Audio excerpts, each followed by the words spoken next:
Gilead Sciences' hepatitis C drug is a blockbuster, netting the drug maker nearly $6 billion in sales the first 6 months on the market.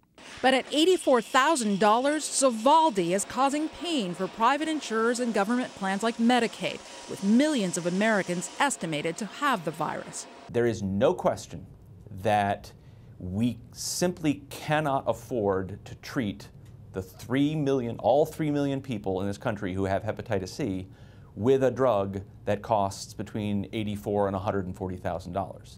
Insurer WellCare's shares sank after reporting an unexpected loss for its second quarter, in part because of higher drug costs at its Florida Medicaid plan.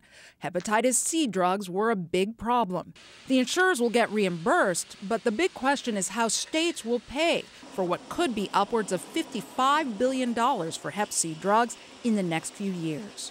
I've heard anecdotally that some states are saying they've spent more on Sovaldi in the first quarter of this year than they did on all liver transplants in the past 2 years combined. Gilead and the pharmaceutical industry maintain Sovaldi not only saves lives, but will result in lower healthcare costs long term.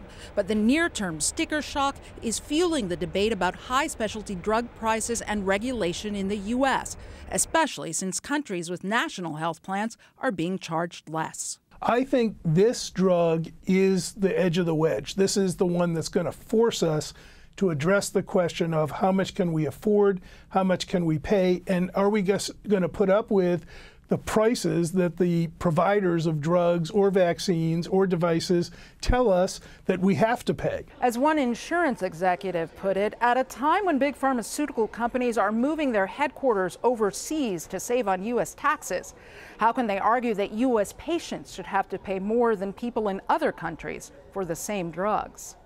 Bertha Coombs, Nightly Business Report.